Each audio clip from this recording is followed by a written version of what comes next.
Listening to Radio Pokitapu. We're going over now to the other side of the world, as you could say, and talk to Shaun Munro in Greece. Hello, Shaun, and good morning to you. Good morning, Ross. How are you doing? Not too bad. You've got Ron this way. Now, Shaun, you're on a motorcycle travelling the world, 16,000 miles and 5 months on a motorcycle. Where did you start and why? There was three of us, and we started in the US, where I was living for a number of years. So with two friends of mine, a gentleman called Annie and another friend called Matthew Glitman. And we both started from the east coast of the US and went across the States, and then up to Alaska, and then all the way across Asia through Russia and Mongolia and a few others. The reason why we did it was, I guess, in Hillary's perspective, because it was there and we all love motorcycles, and to be frank, a little sick of working behind the desks, and seemed like a great thing to do. Shaun, I was reading on your website that although you like reading, you also motorcycle, helicopter, fixed wing, flying, scuba junkie, skydiving, and mountain bike riding. So you're quite an adventure guy, are you? I guess you could call me a typical New Zealander, Ron. I do like the sports, and also I love flying. I have that in the blood. My father used to be a pilot. And so anything to do with flying and anything to do with adventure is just, I guess, a New Zealander in me. And looking at those sort of things, I just enjoy it. Shaun, your grandfather had motorcycle in his blood. Tell the listeners about your grandfather. My grandfather is Bert Munro. He's a native from Invercargill, and he broke some world records on the motorcycle. He built his or modified his own Indian motorcycles quite a way back, and he was actually a grandfather when he was breaking world motorcycle records over in the States in Bomball Flats. So he was very, very much into motorcycles, and my father at the same time loved motorcycles, and I guess that transferred through to me, and I've had a number of motorcycles in different places around the world, and I just enjoy the heck out of it. Can you tell us, Shaun, what type of motorcycle are you travelling on? Because that's a big distance. What sort of motorcycle? It is a big distance, Ron. So far we've been about 27,000 kilometres, as you said, about 16,000 miles, I think it is. And we have a BMW. We all have the same bike, which means that we could sort of share parts, which seems fairly sensible to us. It's a BMW F650 Dakar. It's a single cylinder, which makes it fairly easy to maintain. One of the biggest single cylinders out there. It's an off-road bike that is made for long distance touring and adventure. The Dakar from it is actually from the Paris to Dakar race, which is one of the big rallies in the world. And that's pretty much, it's won that a few times, or this type of bike, which is where it got its name. So it's a very durable bike, and was a great bike to take on the trip. Now 650, it's not a very large bike though, is it, 650? No, there's actually BMW and a few others make much larger bikes. As I said, it's a single cylinder, and you can get two cylinders or three cylinder bikes that are around 1200 cc. But the reason why we picked something so small was that we're going through places like Mongolia or Siberia, Far East Russia, where there's no roads, and in fact there are a lot of places where there are no bridges. So we had to make our own way through swamps and across, these rivers that were fairly deep. So to be able to do that, we needed somewhat lighter bikes. The 1200s are fairly heavy bikes, and they're difficult to maneuver. So if you're going through mud and some of the swamps that I don't have a very fond memory of, then a bigger bike is very difficult to take through those harder terrains. I'm sure it was. Are parts in some of these countries available? Because you're travelling through lots of countries. What about spare parts?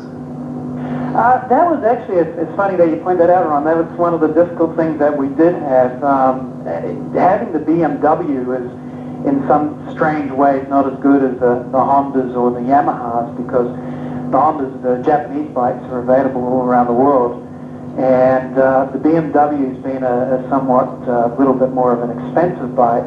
They weren't really available in these places. So to get the spare parts is a very difficult thing, and we had to, in fact, become very good mechanics. And I'm strangely, unlike my grandfather, I'm not very mechanically minded. So it was a little bit of a struggle for me to learn some of the aspects. For instance, like in Mongolia, where we were stuck in a dry lake that wasn't really that dry, and one of our clutches broke. So we were out in the middle of the desert, and we had to take the whole engine apart and try to fix a clutch spring that had broken. And this was in the middle of the desert with all the dust around. And I didn't think we'd be able to do it, but we were able to do it. It took us 2 days. So you have to pretty much become a good mechanic and know the bikes, as there wasn't a lot of parts available. Have you become a good mechanic now? I wouldn't go that far. My bike's at the top of the hill that's got a simple problem just like the battery, but I guess I'm a little unenthusiastic about fixing it at the moment. Shane, what was the main breakdowns? What would be the main breakdowns through that journey? You know, the bikes held up very, very well. The clutch problem in Mongolia was certainly one of the bigger mechanical problems that we had. We had to replace a lot of tires, a lot of spare tubes. We spent a heck of a lot of time, especially in Far East Russia or Siberia. The roads aren't that good, and there was a lot of nails and other, shards of metal out there. So we got a lot of flat tires. That was the most difficult part. You just have to stop out there, and there's mosquitoes and everything. You have to settle down and change the tire, which usually takes about, or patch the tire, takes about an hour or something like that. We also had a couple of accidents, which was, I hit a deep piece of gravel way out there in the middle of nowhere, and I totally somersaulted the bike and almost broke my leg. So I had a damaged handlebar, bent handlebar from that, and other things in the bike that I had to fix out there. So one of the things that it teaches you, the whole trip, was just to become very self-reliant, which is, I guess, also another trait of the New Zealanders. We just have to be fix things with the things that we had. So, you didn't have any number 8 wire with you? No, I didn't. But actually, maybe I should take that on the next trip. That might be a good idea. Travelling in all these countries, what was the scariest moment or the time that was the most enjoyable? Actually, it was the same time. One particular instance that was potentially both the scariest as well as the most enjoyable. We were stopped by some police/militia out in Siberia, far east Siberia, and they stopped us there. There was nobody else around. They had their AK-47s and everything like that, and they seemed very intimidating. We didn't really know. We got stopped by police a lot, but these guys were a little different. And they were asking us in Russian whether we'd been drinking at all.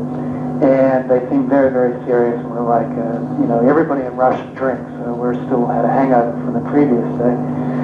So we're saying, no, we're not drinking, and the guys all of a sudden break out in a broad smile and put a bottle of vodka on the desk and say, well, you must have some vodka with us.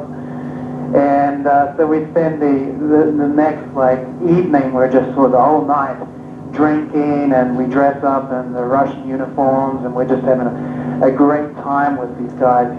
We go into the Russian banya, which is a Russian form of a sauna, and we're eating their fish, and as I said, we're dressing up in their uniforms. They let us shoot their guns. So it started off as a potentially very scary sort of situation. And, you're out there in the middle of nowhere, so, you could disappear and nobody's not going to realize for weeks. But these guys just turned out to be absolutely hilarious, and we had a great time with them. So that was a very, very memorable part of the trip as well. You're in Greece at the moment. Where and why are you in Greece at the moment? I split up with the two other guys there in northern Greece.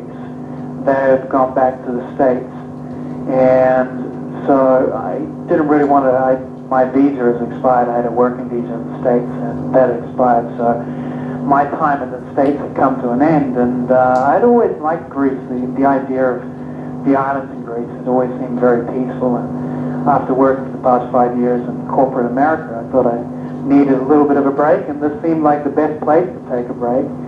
The islands here are just absolutely beautiful, and the view that I'm looking out on the moment is great. And spending a little time preparing for the next part of my trip, which is going down to Africa. So I'll be staying here maybe for a bit of the summer, earning some more money, and then it's reasonably close from the Greek islands down to Africa, and that'll be the next part of the trip. What's it like getting work in Greece, Shaun? Well, at the moment it is off season, so the island here is absolutely empty. And it's a beautiful day today, but over the past couple of months we had a snowstorm about a week ago.